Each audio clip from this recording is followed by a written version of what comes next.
Welcome back to the Manchester United Fan Culture Series. This is going to be Manchester United versus Millwall in the 74-75 season in the old Division 2. The season before, Manchester United were relegated. And I think in today's video, you're going to put one or two myths aside and put them straight.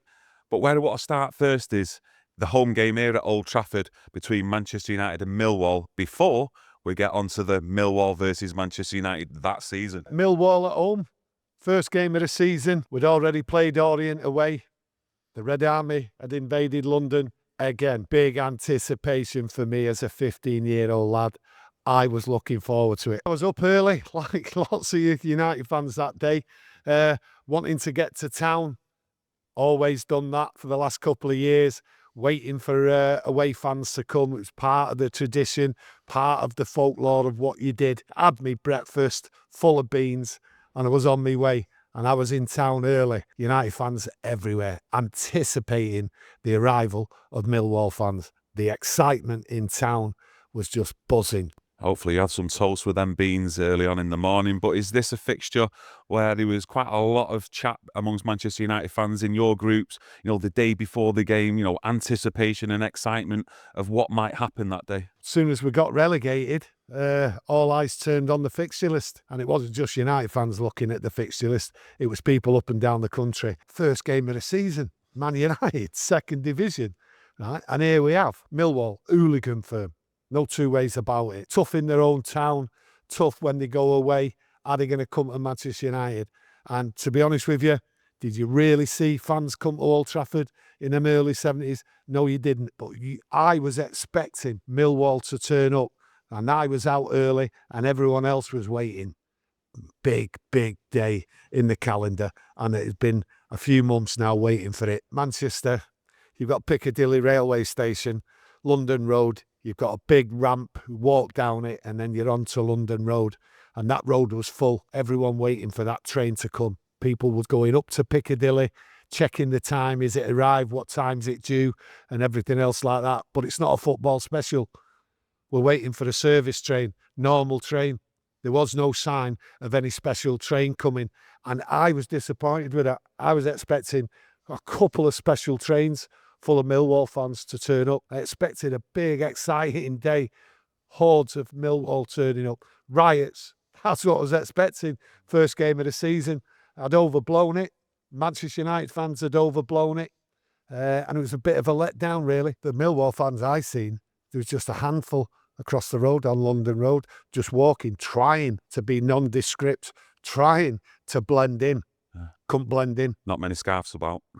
No, they didn't have any scarves or anything. They had their mouths shut, but they got sussed. Big lad, long hair he had, a couple of others with him, and they were just walking and they were sussed out straight away. And to be honest with you, they got a brutal beating. And I mean a brutal beating. I was across the road. The older Man United fans just set about him and they give him a brutal kicking. That, for me, was the whole day for brutal violence. I didn't see anything else that morning of Millwall turning up in Manchester, and I really felt sorry for them. I did. I thought they took a severe beating, and to be honest with you, a little bit unnecessary, the amount of digs and punches and kicks they got. It wasn't right, but that's the way it was. You made the trip then to Old Trafford. Was there any more numbers of Millwall when you finally got here to Old Trafford on the day of that game? Well, got to the ground early, got in there early. Loads of United fans got in there early. You just didn't know what was going to happen. Were they going to turn up on coaches? They hadn't turned up on trains. They were in Manchester. People was chatting. People was outside. Now, being outside Old Trafford, that first game, there was just thousands of United fans, and it was a dangerous place outside there. So for me, I was in the ground thinking, right, something will happen. And the whole summer I'd spent talking, thinking, anticipating it, and I had to be in that ground as a young lad, and nothing happened. It was just the game. I was watching the game. Just watching the game. And that was strange in itself, because I wanted fun, I wanted adventure. It wasn't just about 90 minutes. I was watching a game there. Man United just tore them apart, beat them 4-0. Nothing was going on. There was only one thing, what happened, and I was nowhere near it. I just seen two Millwall fans must have wandered in the scoreboard paddock. Didn't know where they were. It was a bad place to turn up. And they were just kicked from top to bottom. And I just remember going home disappointed as a lad. I'd waited all that time expecting a riot. And people have said things time and time again about that first game. And it truly turned out to be a disappointing day for a young lad who got up that morning expecting excitement, because up and down the country, I had had excitement going to many, many places. But go to Old Trafford, first game of the season, in the second division, playing Millwall, was one of the biggest letdowns I've had as a young lad looking for excitement. Well, with it being a letdown with you, and taking it amongst a lot of Manchester United fans, what did that then do amongst your friends, like psychologically, thinking the return fixture then at Millwall? Millwall, the fixture, 7th game of the season, and it was away from home, and it was a Monday night. My God. I've already explained in previous videos what a night game's like with the Red Army. It can be dangerous because the Red Army doesn't travel like it does at weekends. So that myth of the Red Army go to every game never happened, especially in the early days. Monday night, I was worried. And I mean worried. Yeah. I just knew what was coming. I'd experienced it at Leeds. I'd experienced it at Everton. How dangerous it is for a Manchester United fan, because in the second division you're going away, and in some towns and some cities they want to turn on the Red Army and they want to give it them, and there was no better place for everyone in the country thinking the Red Army's going to get a kick in. There is no two ways about it at Millwall, and that's what I felt, and that's what a lot of Man United fans felt as well. So was this fixture then put to a Monday night then in your eyes to try and reduce the amount of Manchester United fans that would travel then to Millwall that day, do you think? It felt like that. It felt like that. Putting it on a Monday night, it was unheard of. Tuesday night, Wednesday night was the norm. But for a Monday night, especially having to play West Bromwich Albion away on the Saturday, so 2 days later you're going to an away game on a Monday, that did not help my mood. That put me in a bad mood, put me in a fearful mood, and it put many other Manchester United fans in a fearful mood. There is no two ways about it. You did not want to go there as a Manchester United fan on a Monday night. Then take me through that day of you travelling down to Millwall. Was a group of lads who you was with, here at the train station here in Manchester, ready to go? Not a chance. Not a chance. What was the conversation around it then that day in travelling to Millwall, you and your gang of lads? That didn't happen.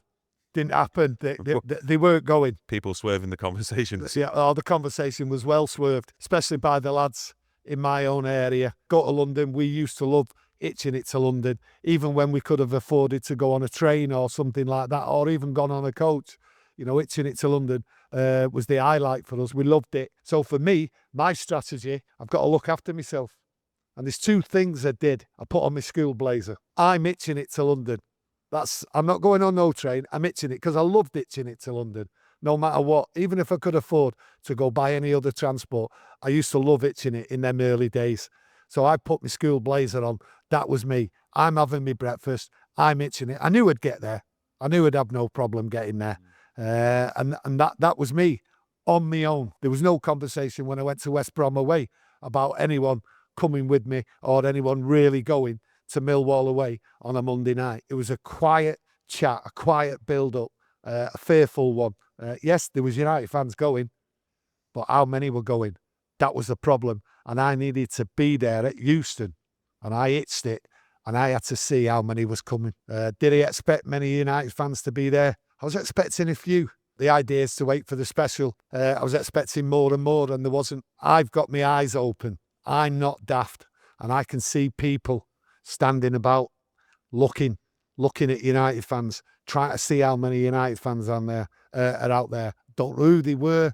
Don't know whether the Millwall fans, could have been Arsenal fans, Tottenham fans, just having a look. But all afternoon it was quiet, and the United fans I met were quiet. Little chats in corners, not really gathering as a group or anything. And there wasn't that many together. Normally there's hundreds. So I've seen thousands there, thousands waiting for that football special. so United could go on the rampage, because that's basically what used to happen, and that was not happening at all. And all I kept doing, looking to see what time that train was coming from Manchester. I was thinking, where's this train? I'm thinking 4 o'clock. There's no train. It's not arriving. Is it going to arrive? Is there any train arriving? How many trains are arriving? What's going on? 5 o'clock, no train. People there getting nervous. I was getting nervous. I was getting worried. I'm thinking, time's really passing by here. You got to get to Millwall from Euston. Bit of a distance. That's going to take time itself. Anyway, 5:30ish, train turns up. People come off that train like I'd never seen before. Quiet as a mouse. Normally you get a football special turning up at Euston and people are in full voice, all ready for the day, chanting, shouting, screaming, bawling, all up for the day's action. These people just walked off right at the front. It's a guy I know, lived around the corner from me. Bit of an hero of mine at the time, Jeff Lewis. Now, he could fight this kid. Most United fans knew him at the time. And he was there at the front, and that was a relief. What was the numbers? What numbers would you estimate come off that special train? Well, I don't estimate. I know what come off that train. And that train arrived with 170 United fans on it. I was gobsmacked. So the train wasn't full then? Train was nowhere near full. Nowhere near full. And I know the numbers for them United fans on that train. I'm telling you the truth because I know the people what was on it and I know the numbers. After doing a little bit of research though, and there's a lot of comments around fan forums, as you rightly get, amongst United fans and other fans up and down the country. You know, I've seen people on there discussing that there was other special trains put on, but, you know, some say it was attacked and it was sent back. So are you telling me that that's myths and that never really happened and it was just one special that day? There was one special, okay? And it is a myth. I've never met a United fan, never met a Millwall fan, never met anybody who knew about that second special. It's a myth. How can you have a second special when the first football special isn't even sold out, okay? They didn't fill it, Manchester United fans. So there was no second train. There was no story. There was no people I ever spoke to. It is a complete and utter myth. No train got attacked. No train got derailed. No train got turned round because it was running late or anything like that. It never happened. I've never met anybody. I was there. I was there every game virtually in that second division. And at Euston, there was no sign of any second train due in after that first special. 170 on it. A train what wasn't full. You wouldn't have a second train. It makes no sense at all. So the first football special and the only football special has come in. Yeah. 170 people have come off that train. What happens then? It was so quiet. There's a few police taking us to the tube there, guiding us where to go. I haven't got a clue where we're going, and I suspect many Manchester United fans who were on the tube didn't have a clue neither. They were all worried, anticipating what was coming. And the anticipation was, from me and everyone else, that we are in for a tough time. We are going to get it. We know this is a poor turnout, and we're going down to Millwall, and I don't even know the name at that time of the tube station where we're getting off. But it was a frightening feeling, and I mean frightening. I'm 15, and I'm thinking, this is bad. Like I say, we were all worried. Was this enough to hold off anyone what was waiting for us when we got off this tube station? We turned up, place called New Cross. Never heard of it before. And I'll tell you something now. When we turned up there, I got the shock of my life. I'm sure there's a few shocks that you've experienced, in particular in the 70s, but take us through when you actually got off that tube at that station. Well, it was all shoulders back, ready for a big fight and everything. Doors opened, got off, absolutely nothing. It was so quiet. There was nobody about. Absolutely nobody about. I could not believe it. I'm now in the heart of Millwall. New Cross. Gets off, 250. There could have been more on that train, to be honest with you, right? But not many more. Gets off. No noise from United fans. We weren't letting them know we'd arrived. We was all quiet, but prepared and ready. And in some cases, people were prepared to get a beating. There was nobody there. Absolutely nobody there. But it's London. When Manchester United are playing in London, you've got to get to that ground early because there's a fear of being locked out. And I do believe, this is my opinion, that Millwall fans got to the ground early, got in there, because there's one thing they didn't want is to be locked out. But what they weren't outside. They weren't in the streets. They were nowhere to be seen. They were all in the ground. But that in itself made it frightening. So I'd expect all the United fans to stick together on that walk then from the station to the ground. I don't think you'd have seen, 2, 3, 4 people going off in little groups, etc. So what was that walk like from the station to the ground? It was one of the most eeriest walks I've ever had in my life. Everyone's looking left, right, forward, what's going on and all that, where we're going. And we're being guided by the few police what was with us. I'll tell you what, I turned right down this alleyway, and it was called Dangerous Alley. And it's the most dangerous alley you could ever walk down, right? It was only narrow, and we was all funneled down it by the police. And on the top of this alley, it was a brick wall left and right, and you couldn't see over it. It was too high, but on top of it was all glass. And I thought to myself, this is my thoughts, and it's probably running through everyone else. We're being led into a trap here. Anticipation of... Yeah, well, I thought it was a trap. There's no way out. Thought the police had led us into a trap, but hey, got down to the bottom of it. And again, the anticipation was relief, because I was expecting big trouble at the end coming out of this alley. Once we come out of the alley, there was nobody about. And I didn't know where I was. Everyone else didn't. And the police were sort of like moving away as if to say, right, you're here. And there was no one really in charge of, well, where do you go? Do we all walk round here? Do we all walk together? And I just assumed this is where United fans go. And I wasn't waiting for anybody. Got me school blazer on. I've got my money in my pocket, which I very rarely had. And I'm paying to get in. And I'm just getting in there. And I want to see what's going on, because this I needed to see. Got straight in on the terracing, and it was just dark as anything. It was so moody, it was unreal, but quiet. And that in itself gives you a funny feeling, as if to say, this is so strange. And everything about the whole day was strange, because it wasn't as I thought. No noise, no singing, no nothing. That's how it come to me. And I just had to get myself in a position on my own where I could watch the game, but also watch the ground, because I wanted to see what was going to go on, and I needed a bird's eye view. And right in the terracing was the floodlights. And I managed to sort of scramble up at the bottom of there, where it was head above everyone, where I could see the whole ground. So I had a perfect vision, and I seen everything what went on. Where was the majority of Manchester United fans then from your bird's eye view? Were they at the bottom of the terracing, in the middle? It was difficult to tell. And what I seen, there was a few minutes to go before kick-off, and I seen United fans right across the pitch behind the goal. And I seen them in the middle, and they started singing. Well, I've seen this before, but they were in the middle of the terracing.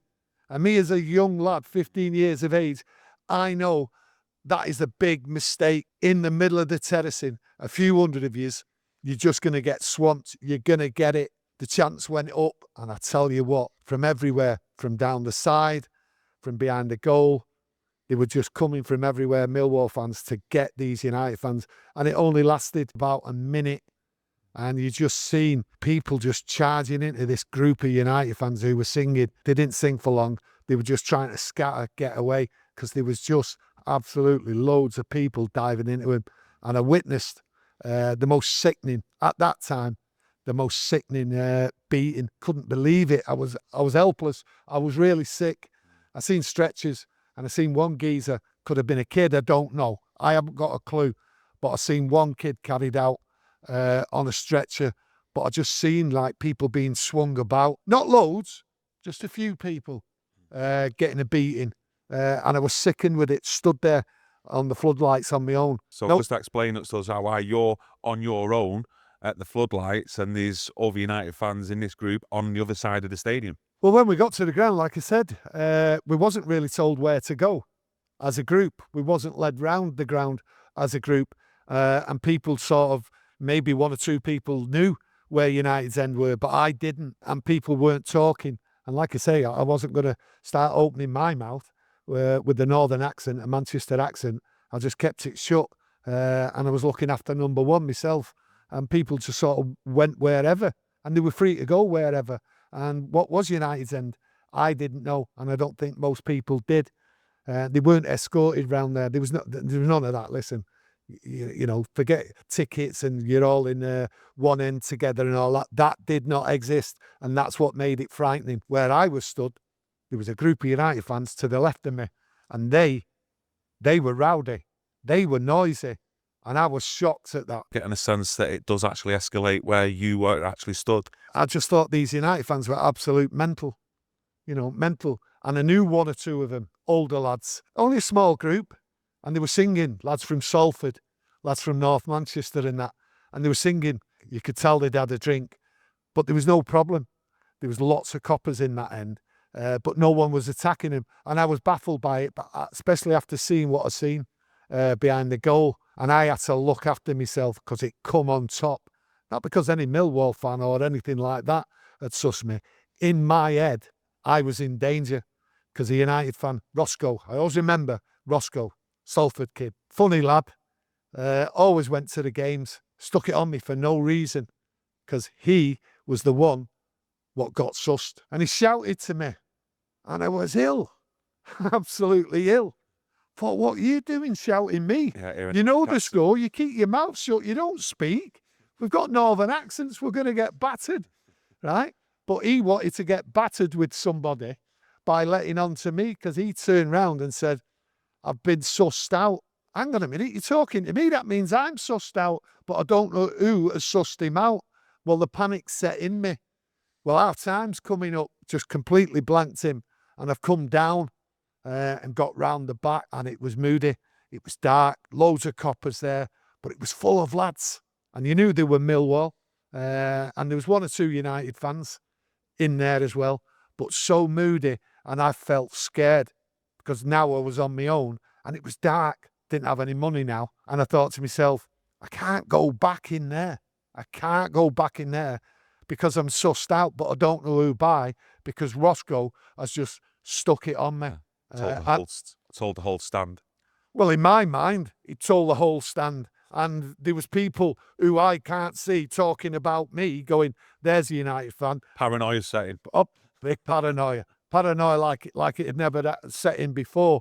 Right? I just thought everyone was looking at me and they were just waiting for me to move away from these coppers because I was stood near these coppers because I was fearful. And I thought, I'm going to die here. Probably the reality was there was nobody. But that doesn't matter, does it? It's what's in your head.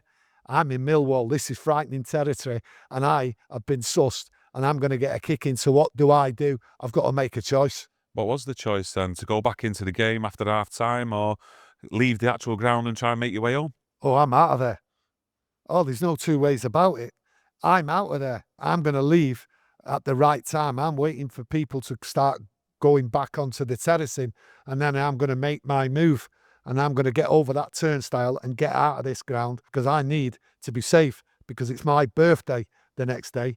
I'm 16 and I want to make sure I get home for my 60th birthday.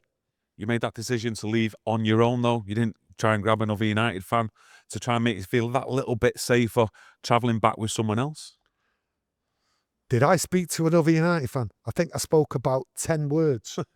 I think I spoke about 10 words in an hour, right? I wasn't opening my mouth. It was, I'm telling you, people don't understand it.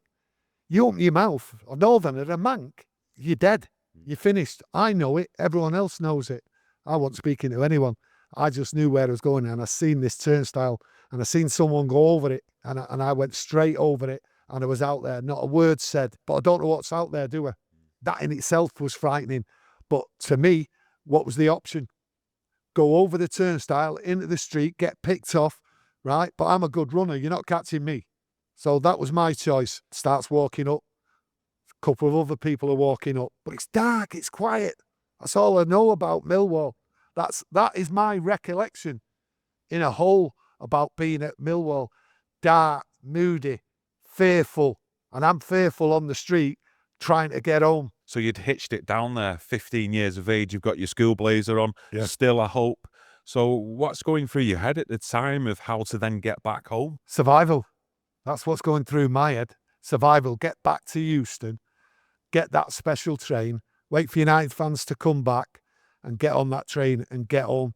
That was my intention, but it didn't work out that way, because by the time I got back to New Cross Station, a couple of United fans there had left early. Had the same intentions of you to get out of the ground because of what they were witnessing. They'd had the time. They thought, right, can't push it anymore, because any groups were going to just get it. And to be honest, that's the reality of spending your time at Millwall that time. The reality of any groups coming to Old Trafford, any Millwall fans, they knew they were going to get it, so they weren't there.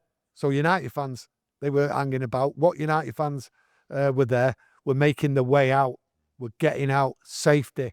And I can't blame them. I was doing the same. I understood the feeling. Few United fans at New Cross, no Millwall fans, no police, no nothing, all quiet. I got on that tube train. United fans, those United fans what were on there didn't sit together. And a couple of United fans I was talking to weren't going back to Manchester. And I ended up not getting the train, not getting back to Manchester for my birthday. I ended up in a pub with a couple of United fans. Two of them lived in London. One was a lad from Doncaster. He was actually living in London. He was with his missus. And I ended up going back there, quite happy to be with them. But I was fearful of going back to Euston because it was the unknown. You just didn't know what was going to happen. But the reality was there was no way Millwall fans were coming back to Euston to try and hunt out and take and give a beating to United fans at that time. Never happened, and I never really ever seen that throughout my time following United being in London. I look at the whole scenario about Millwall as a young lad, and it was all about an exciting time, looking forward to it. But the reality of it is full of myths. That's how I see it. Looking back right now, I look at it and I've read things, I've heard people talk on podcasts and things like that. And to me, it's a myth of what really went on in 1974 between Manchester United and Millwall. I think the anticipation was more of a true story. The anticipation of two teams, what went at it, violent times. Millwall, yeah, they had their hooligan mob. There is times they've gone away on football specials and caused havoc, but they didn't come to Old Trafford and cause havoc. They did not turn up. So that myth of Millwall coming to Old Trafford, it never happened. The myth of Manchester United's Red Army turning up at Millwall, it never happened, and it very rarely did the Red Army turn up on a night game. Yes, lots of United fans used to turn up to night games, but the Red Army as a fighting mob, as an hooligan mob, very rarely night games away from home did it happen, from my own recollections. And I've not been wrong, and not many people have said I've been wrong in the previous videos I've done on Leeds away, Everton away, Newcastle away. I recall it. I was there. And I'm telling you, one special went, no second special turned up. That seemed to be the big story of Millwall. But the reality of Millwall is very, very frightening place on a Monday night. I experienced it, and I wouldn't like to have experienced that again. Yeah, from your recollection, and we've discussed, like you just mentioned there, away games in your early teens at Newcastle, Leeds, Everton, and this does sound like a proper dangerous place, listening to you throughout this video today. Yeah, it's a very dangerous place. The area itself, the Millwall fans, you know, they're renowned from coming from that area, living in that area. And very few people look forward to going to Millwall because it didn't matter who you were going to get a good hiding. But the fact is, you come to Old Trafford, you was going to get a good hiding. And everyone knew it. And if you went to Newcastle, you get a good hiding if a few of you turned up. That was football. That was football in the early 70s. That's the way it was until the introduction of tickets. So for me, if you was an away fan, and yeah, you went together. The only time you really went together in the early 70s and took a big mob was FA Cup games. And that's how it was. FA Cup was the biggest. Everyone looked forward to it. And Millwall did go away in the FA Cup. You know, they went to Everton in the FA Cup. They did take football specials. So they were capable of doing it, but they didn't do it at United. And United weren't capable of taking a mass mob to Millwall on a Monday night. They were incapable of doing it. So big mobs coming to Old Trafford, going around the country. Teams like Millwall, it was the FA Cup.